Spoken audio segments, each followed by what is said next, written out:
So here's my Ninja 400. I've owned it for about 2 months now.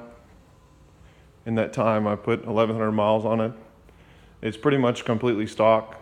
The only things I've done is spools here for the rear track side, rear stand, and a phone mount here from Ram Mounts. I really like this mount. It works really well. The double ball joints, very secure, and I like the actual placement. There's no real room for the clip-ons. And then the fender eliminator kit from TSD Industries. This is a very inexpensive solution, even with the LED. Unfortunately, one of the negatives of this bike, with it being so new, is that there isn't actually a lot of development for it. So there hasn't been a integrated rear brake light released, which I'm waiting on sometime because I haven't been really looking to add on actual turn signals. I took off the stock thing and it's just really ugly. But safety wise, it'd be really nice to have some option, even if I was planning on replacing it. So that's the negative of the bike. It's not necessarily the bike, it's just more the market. Yeah, 1,146 miles. The braking period in the manual for this motorcycle is specified as the first 1,000 miles.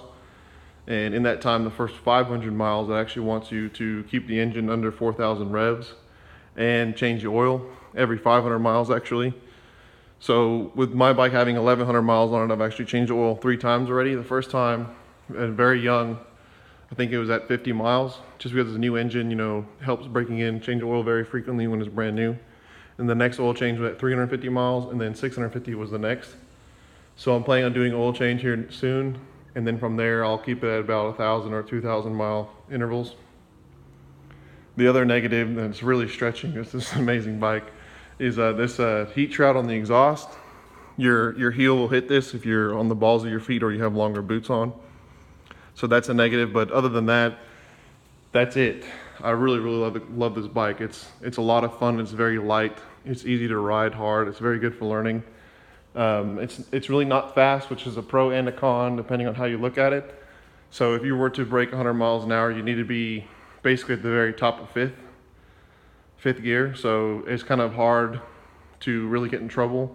And at the same time, you can ride the hell out of it and really enjoy, you know, shifting through the gears and revving out the engine. But it's definitely not a speed demon. It's more of a agile, you know, toy, really is what it is. I really enjoy it.